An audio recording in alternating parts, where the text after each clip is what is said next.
This is Caraid O'Brien, and I'm sitting here with my very good friend Johnny O'Callaghan, whom I first met in the second, I think, International Fringe Festival in 1998 when you brought rum and vodka to the Fringe, and it was just a brilliant performance of the Conor McPherson one-hander, and we became great friends. And then a decade or so later, you produced your own one-person show that you had written called "Who's Your Daddy?" about your experience adopting and raising your son Odin from Uganda.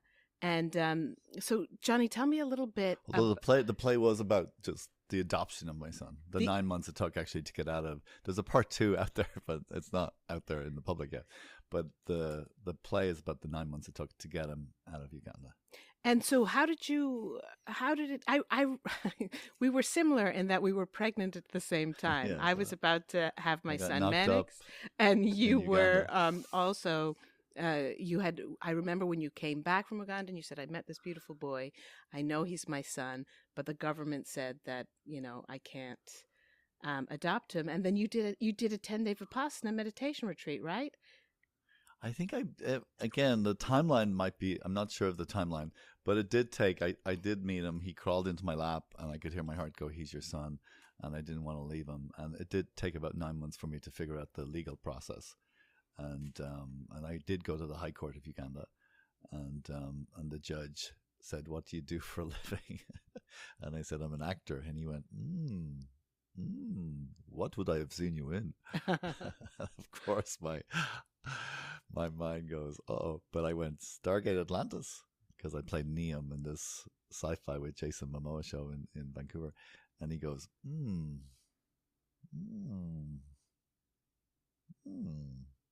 No, I never heard of that. But he still granted full legal guardianship to me after the court case. And then it took, the figuring out to get him his passport and his green card or his visa, his citizenship to come to America. And but it was a very much like an Argo, although this happened before Argo, and it's just very on edge sort of experience. Will he get out of Uganda with the child? Do you want him to get out of Uganda with the child?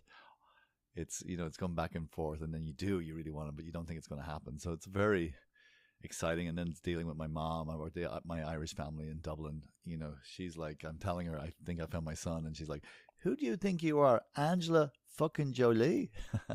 So it was kind of so there's a lot of comedy in it, but that's why we were just talking to Caraid today, that it's been optioned. The play's been optioned 3 times to turn it into a movie. And but I just got the option back, so I'm kind of, and also the original producer Georgianne Heller, who just passed a couple of weeks ago, and I was just thinking about her being back in New York City, and she used to call it was her favorite play she ever produced, and although she might have said that to everybody, I'm not sure.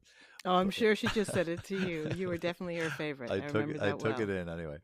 But so it's sort of as a homage to her. I was thinking that now that I have the option back, I was thinking I might just, I think it's time maybe to put it back out there, because I think with the world being so deregulated, it's such a regulating story. It's such In a the feel sense, good. yes, You yeah. leave the movie theater, or you leave the stage anyway, feeling like very regulated, and that you could do anything with your life. It's a very inspiring story. And I was also telling, I think you earlier, that I had this, very established black producer read it, and he said recently, and he said it was, God, it's the best thing he's read in years.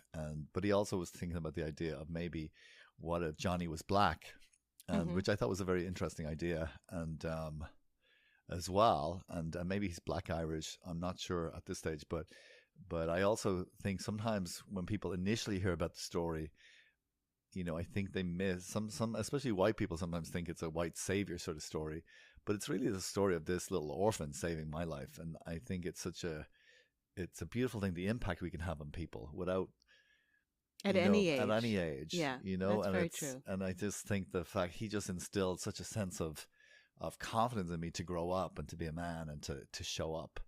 And I think he's the real hero. And he's now my son is now 24 and he's in the US Navy, doing cybersecurity in Asia. And he's an incredible young man who it's been a privilege to watch him grow. Yeah, so I think it's like, I mean, I think Who's Your Daddy was always a love letter to him. It's really, so it has gotten confusing sometimes when people try to dismiss the story as a white savior, and I keep hearing that at times, and people have said that's why the movie hasn't been made, and I think it's the story of him saving my life. So it's a little confusing, and again, I'm open to the idea. Why not have Johnny Black too? It's an interesting idea, and of course, it's a different story, maybe, or it's slightly different, and but I still would love the story to be made more because you know, as a declaration of love for my son, and just again the impact we can have no matter what age and no matter where we're at in our lives. Because I was kind of very down at that time when I think about it. A relationship had ended. I sort of went to LA to become like a superstar, and it didn't quite go the way I had anticipated. Yeah, it rarely does. But what's incredible to have witnessed your story all these years is that you had not an easy childhood in Dublin, and then you got studied in Belfast, and got a degree in computer science, and then fell in love with the theater there, and then Mm-hmm. came to America and did very well, and Canada as an actor and performer.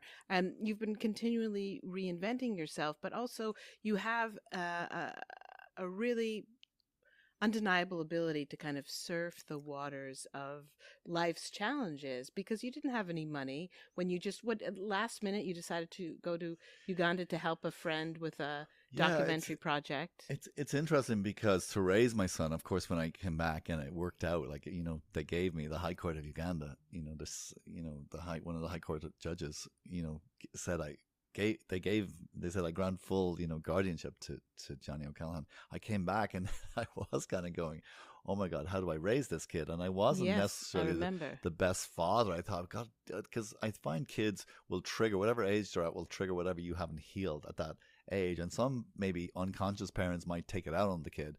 They might actually not take responsibility and go, oh, this is my stuff. Because I do believe when we're upset, it's our stuff.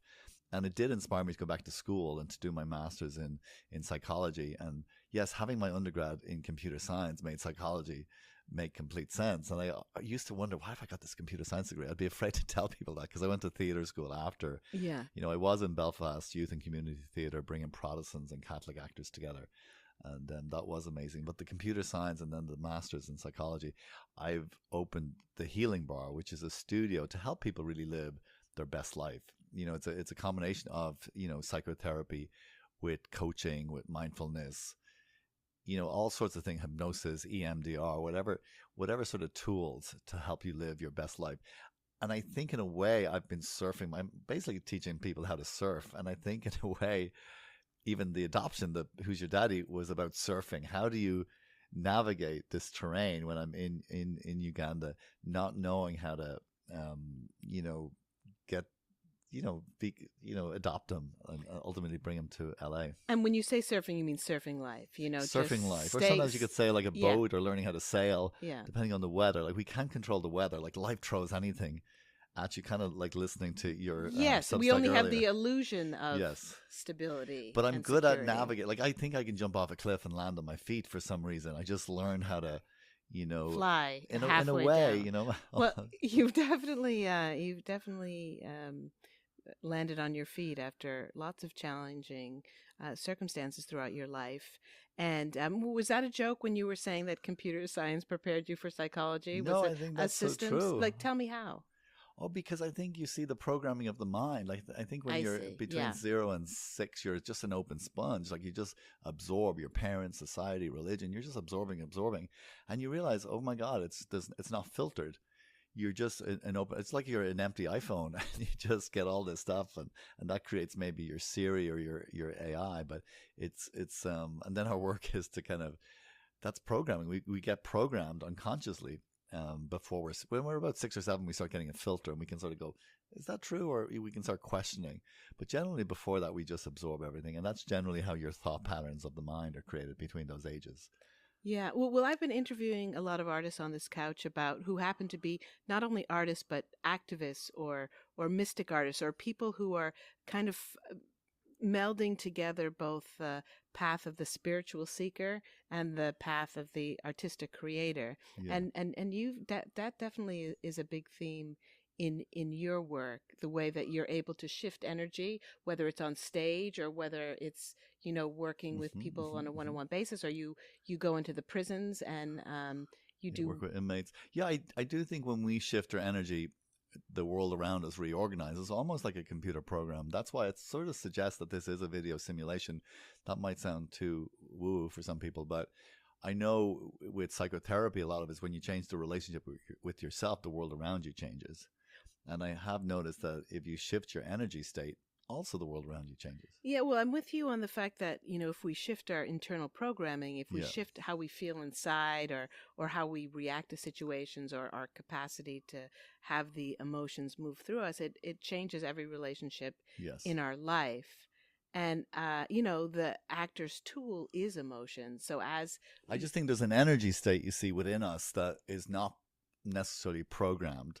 It's like a blank canvas that we can get in touch with if we meditate, or if we learn how to unplug from the thinking mind and really just experience the being, the human being. And I find living in that state, and there's degrees of it. Like I think there's energy pure, energy neutral. And I think our energy states attract our thoughts, the type of thoughts. Like I would teach most of what we think is not true. We're not even responsible for our thoughts. But depending on our energy state, like if you just start noticing the type of thoughts you're having, it's just an indicator, I believe, of your energy state. They're nothing to do with you. So if you can shift your energy state, the types of thoughts get higher. If you can go in from, say, energy neutral to energy rich, all of a sudden synchronicity kicks in and we become magnets to that frequency. So I think in the healing bar, it's been a good studio to help people live their best life, to help people get out of their own way if they're sabotaging.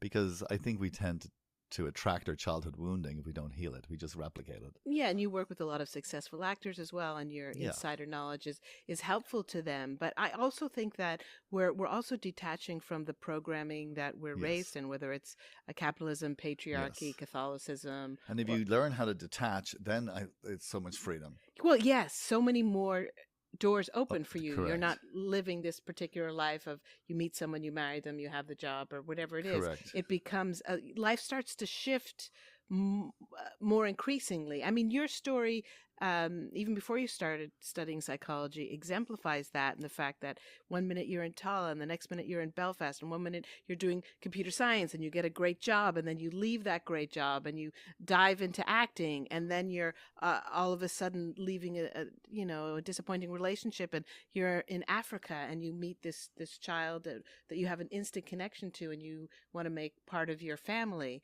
and then you switch careers and become a spiritual psychologist. So these are wild shifts of life direction that, when we look back on them, they do have a through line.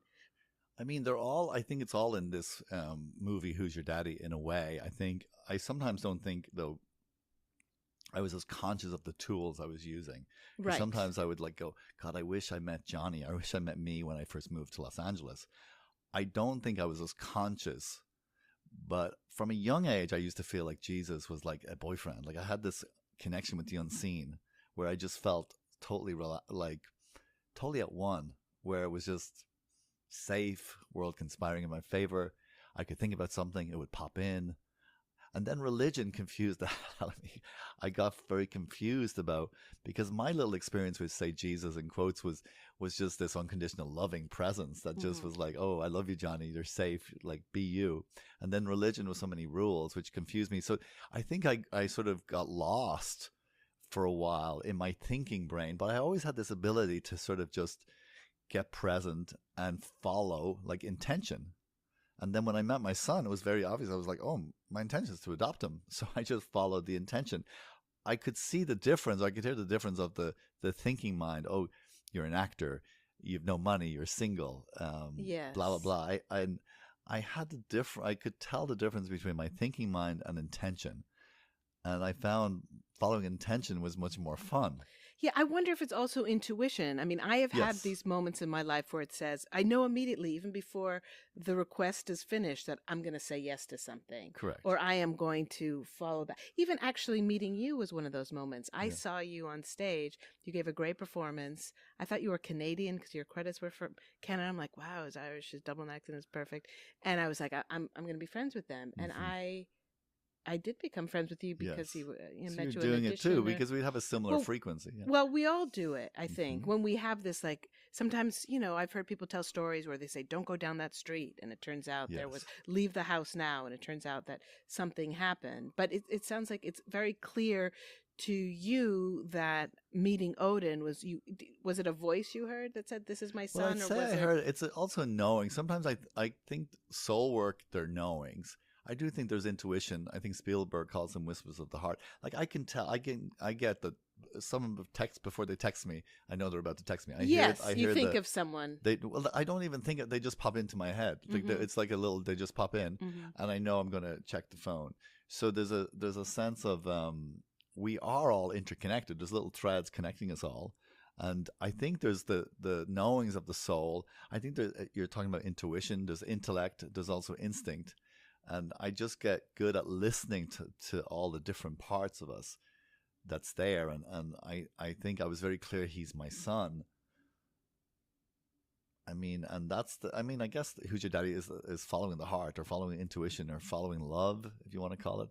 And I think we need that more and more today. And I think that's why I'm kind of going, God, I got to really put this story back out there. And I find these moments of intuition, they lead to radical new directions. Yes. I mean, Yeah. everyone told you couldn't, you weren't Yes. stable enough to raise a Yes. child. And Yeah. they were wrong because you raised a great kid who's I doing did, very but well. he was also, I think, a piece of magic too. And I think we're all pieces of magic. I just think we can lose track of the magic and get stuck in our thoughts and our inner ego. And it was amazing raising him. And I would like to, maybe do a movie about raising him, or maybe that's his story. Maybe he'll do a movie about that.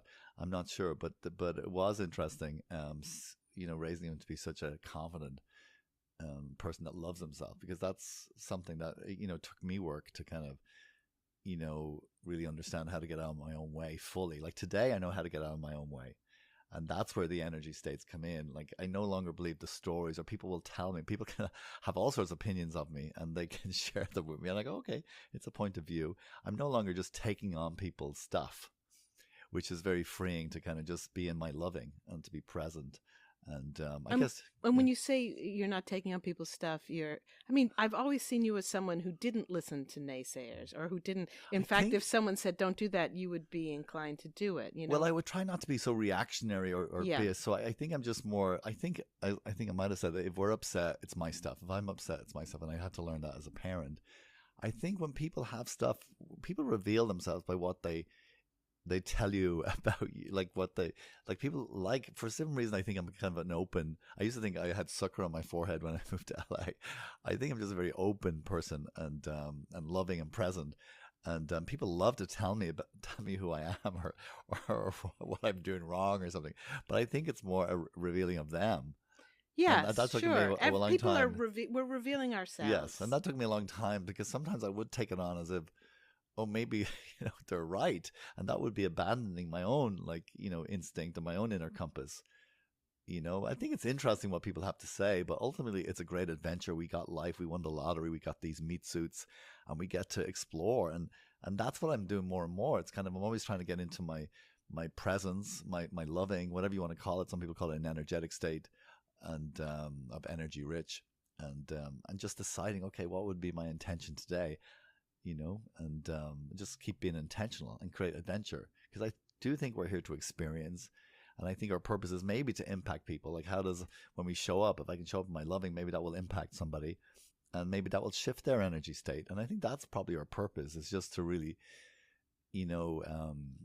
help each other home, and how we show up, can really do that. And what is home? Is it a sense of being at peace in the world, being happy to be alive, being I released used from to our... think, it's so interesting, for a long time, home, of course, was when we die, right? I was thinking home is this wherever planet we go back to, or where, after we transition. And I did realize that it's within. Again, it's that state within us. It's heaven, I think, is within us, and it's finding that state. That's I think the big joke. It's actually within us all the time. But if we're constantly in our thinking mind, we miss the experience of it. And that's what I've found. So ultimately I'm helping people, I think, discover maybe the heaven within themselves. Does that sound a little too wanky? I don't know. that sounds beautiful. I mean, there's people who have a theology that God is outside us, but for me, it's definitely inside me. And I know that it's an experience, right?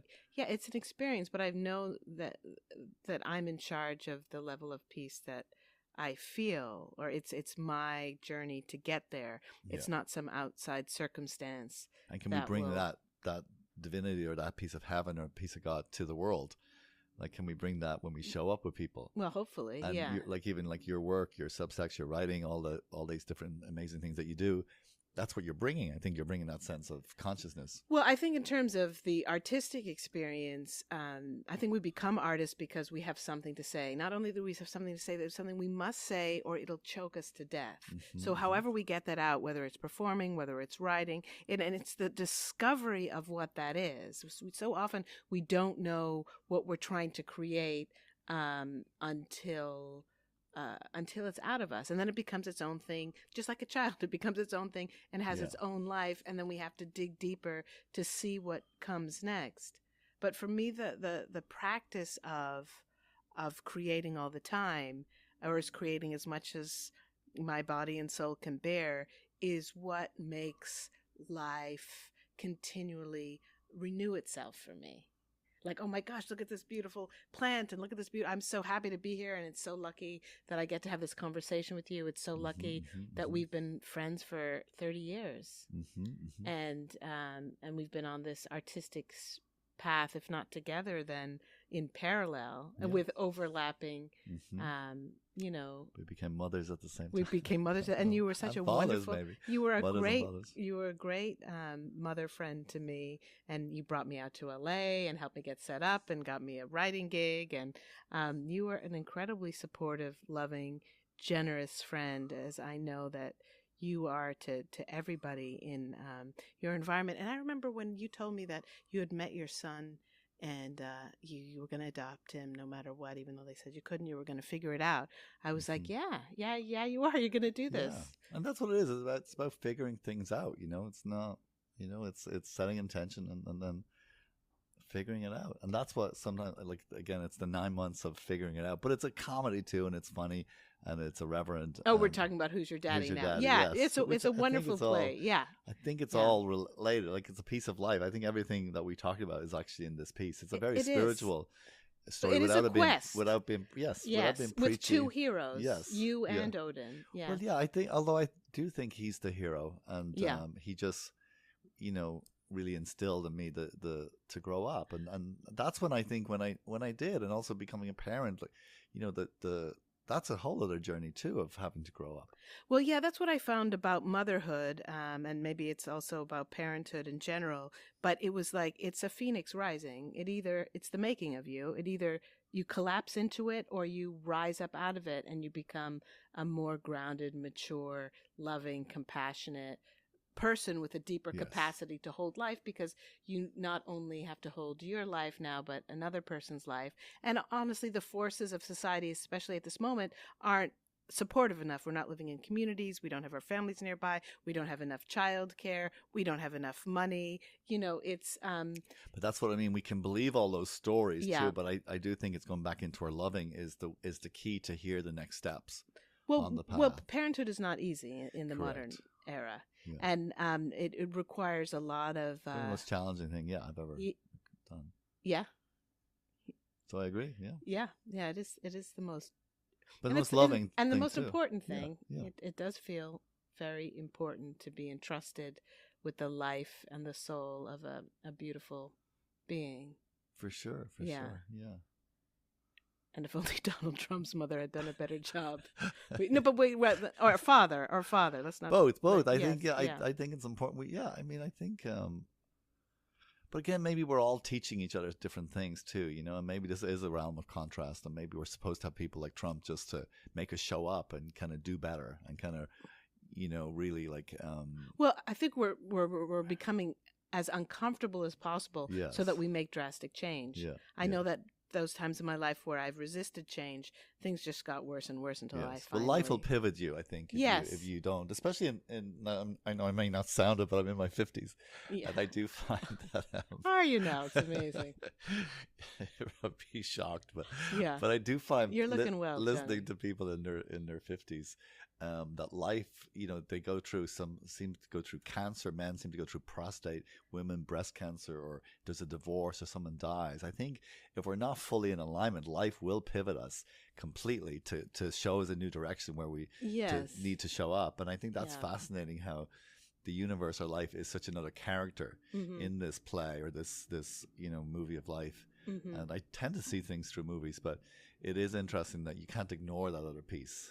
That it will impact you, it will kind Yes. of shift You you. I mean the illusion of being safe. It's the illusion of having enough money saved. I mean war Yes. and literature and movies can tell you that you can lose everything including your life in an instant. Yes. So how do we live as And be still okay though in the next instant, like that things or can be shift dead? or be dead. Yeah, that's Yes. the ultimate when we dissolve. Like everything evolves, flourishes, dissolves. But till then, I think we're much safer than we actually know. It's Oh, just, nice. I like that. I think that's where we get. I'm always reminding myself because, as I said earlier, I do think it's a video simulation, and I think I've programmed it. Like I think we've programmed our own simulation, and I think it's in all spiritual texts. Like you're not giving anything you can't handle. Asking it is given. It's the trust. It's the trust, and I think as soon as I can, if I keep practicing trusting. I don't know why I wrote this into the code or something like this, Yeah. but I'm trusting it that it will all turn out because even my computer science degree, I didn't realize why I needed that for 20 years when I went back to do my Yes. master's in psychology. I Yes. was like, oh my God, that's why I needed that. Like, I Yeah. don't think anything is ever wasted. I had a great teacher in Catholic school, she was also my drama teacher, deeply religious, brilliant woman named Mrs. Doyle. And she said that she felt like life was a movie that she believed in God, that God had already seen. Yeah. So he knows what's going to happen, but Yeah. he's not directing what's going to happen, Yeah. or she, or whatever, the universe. So I I do like that. like the practice of trusting, and I can feel, it's like there's that quote from that poet that you studied with, David White. Yeah. Is how do we know the path has appeared when it disappears in front of Yes. us? We know we're on the path when we don't know our next steps. Yes, and I have spent a lifetime learning how to live that Which way. would be trusting, right? Trusting life. Yeah, yeah. And as I get older and I can just look back at, different things that I've experienced, I have an increased ability to trust because I've continued to move out into the unknown For sure. and been okay. And if I get nervous, I comfort myself, well, I've managed it this far. Surely I'll. But you've been safe. Like Yeah. like sometimes it takes us a while to get through things. Like I went through a breakup, and it did take me a long time. Like time is, but it would be easier if if you keep practicing maybe trust and surrender as you go through stuff too. Like have it a formal.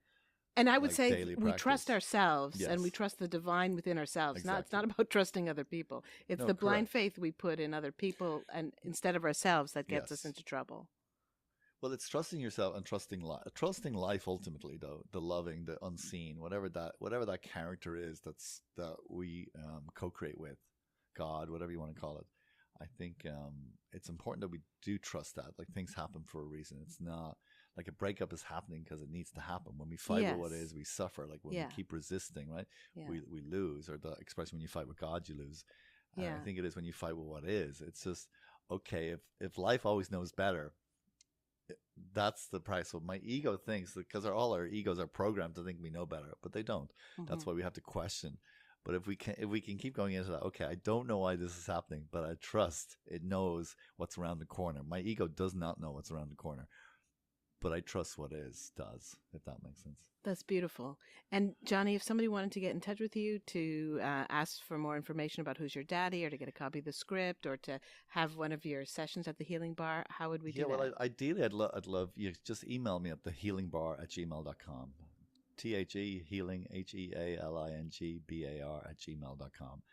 Yeah, if you're interested in reading Who's Your Daddy, or you think you're a producer that you'd like to maybe produce it with me, let me know, because I do think it's time to have this movie on the big screen, and so people can really enjoy the process of learning how to really show up for oneself and see the lottery that's there when you do. And so it is. Thank you, Johnny, for coming into my Hell's Kitchen studio and sharing your incredible life with us. Thank you so much.